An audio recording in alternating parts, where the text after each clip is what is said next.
Berdasarkan cerita yang beredar di masyarakat, Yai Hasan Asy'ari atau lebih dikenal dengan nama Mbah Mangli bisa mengisi pengajian di beberapa tempat sekaligus dalam waktu bersamaan.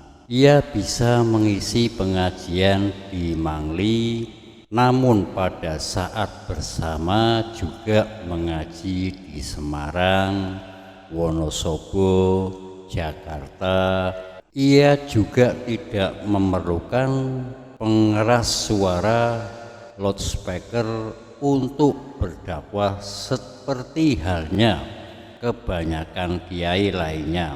Padahal jumlah yang menghadiri setiap pengajian Mbah Mangli mencapai puluhan ribu orang. Menurut sesepuh dusun Mangli, Mbah Mangli 75, warga Mangli sangat menghormati sosok Mbah Mangli. Bahkan meski sudah meninggal sejak tahun 2007, nama Mbah Mangli tetap harum. Setiap hari ratusan pelayat dari berbagai daerah mendapat makanan yang berbeda dari dalam komplek pesantren. Konon lagi pada saat pengajian bubar, lepas mengucapkan salam penutup, Mbah Mangli langsung dapat berjalan dengan kecepatan kilat meninggalkan areal pengajian untuk berpindah Mardo Sabdo di tempat lain. Konon pula Mbah Mangli setiap hari Jumat selalu rawuhi sholat Jumat di Masjidil Haram. Inilah yang disebut sebagai ilmu melepat bumi. Dalam sekejap mata bisa berpindah tempat di berbagai penjuru dunia. Mbah Mangli menyebarkan Islam di lereng Gunung Merapi, Merbabu, Andong, dan Telogomulyo. Ia juga merupakan mursyid Torekot Qadiriyah Naksabandiyah. Dialah yang berhasil mengisikan kawasan yang dulu menjadi markas para begal dan perampok tersebut. Pada masa itu, daerah tersebut dikuasai oleh kelompok begal kondang bernama Merapi Merbabu Komplek MMC.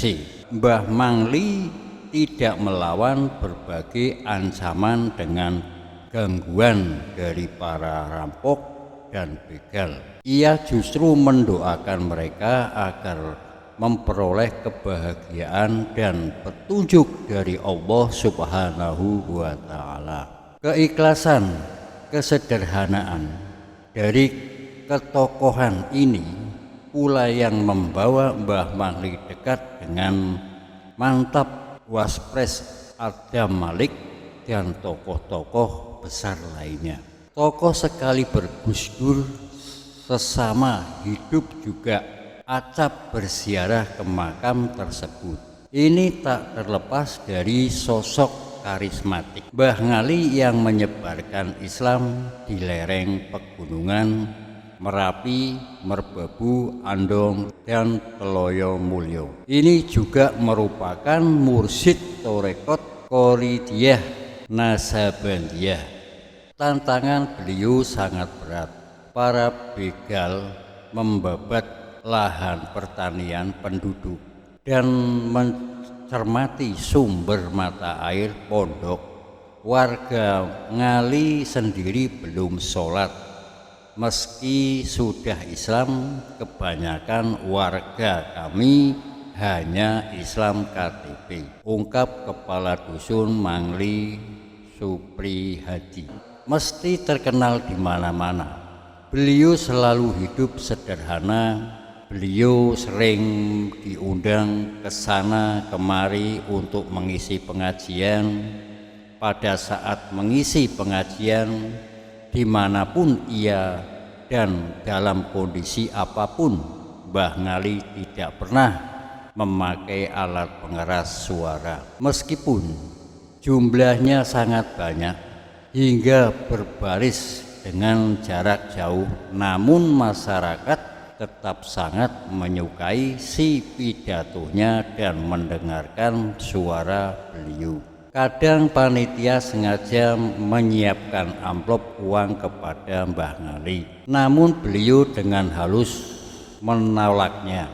Dan biasanya beliau mengatakan, jika separuh dari jamaah yang hadir tidak mau dan berkenan menjalankan apa yang saya sampaikan tadi, itu jauh lebih bernilai dari apapun. Jadi mohon jangan dinilai dakwah saya ini dengan uang. Kalau Tuhan mau antar saya pulang, saya terima.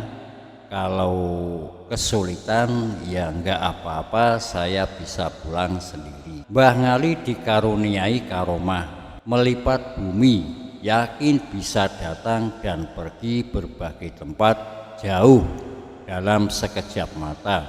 Disinilah beliau dikenal sebagai seorang memiliki kemampuan tinggi. Dia dapat mengetahui tamu yang akan datang beserta maksud dan tujuannya, seperti orang yang bermaksud untuk makan jeruk bersilaturahmi pada rumah Ngali.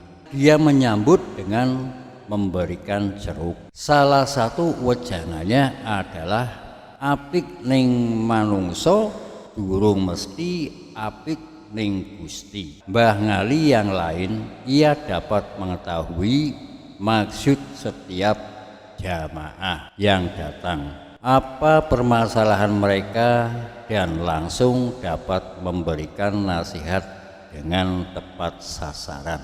Pernah seorang jamaah datang ke pengajian dengan membawa uang ibunya yang semestinya dipergunakan untuk kebutuhan rumah tangganya. Di tengah pengajian, Mbah Ngali langsung menyindir orang tersebut dengan menasehatinya agar uang tersebut dikembalikan dan disegera memohon maaf kepada ibunya tersebut. Pernah juga seorang tamu datang ke pesantren Mbah Ngali. Sejak dalam perjalanan membayangkan mendapat suguhan buah jeruk yang sangat ramun. Pernah juga seorang tamu datang ke pesantren Mbah Ngali. Sejak dalam perjalanan, sang tamu tersebut sudah membayangkan mendapatkan suguhan buah jeruk yang sangat ramun dan menghilangkan rasa dahaga lepas menempuh perjalanan jauh. Dan sesampainya di tempat Mbah Mangli, ada yang ia dapatkan. Mbah Mangli benar-benar menyuguhkan dengan hidangan jeruk yang sangat segar. Dusun Ngali terletak persis di lereng Gunung Anggon dengan ketinggian 1.200. Bisa jadi pesantren ini adalah yang tertinggi di Jawa Tengah pada tahun 1959. Mbah Mangli mendirikan pondok pesantren Salafiyah namun tak memberikan nama resmi. Lambat laut pondok pesantren dikenal dengan nama Ponsel Ngali. Dikenal masyarakat dengan nama Mbah Ngali.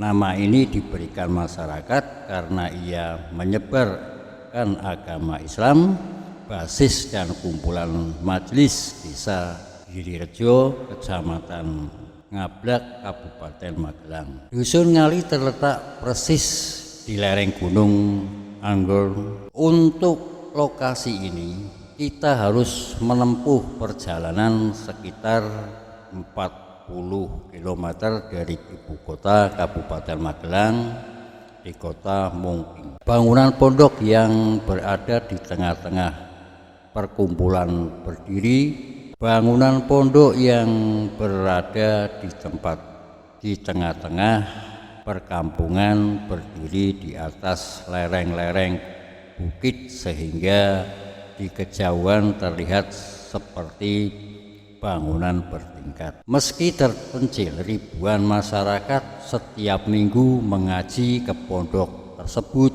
Mereka tidak hanya berasal dari sekitar Magelang, namun juga berbagai daerah lain.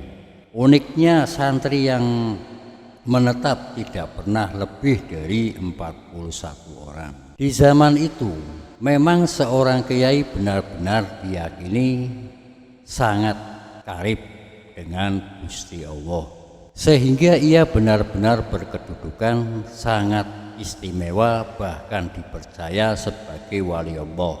Maka tak heran doa seorang ulama dipercayai sangat mamluk dan mujarab. Inilah berkaitan magnet daya tarik. Mendengar setiap nasihat penuh hikmat dan kemudian berujung kepada pengamalan ajaran agama dengan penuh kemantapan rasa iman dan ketakwaan.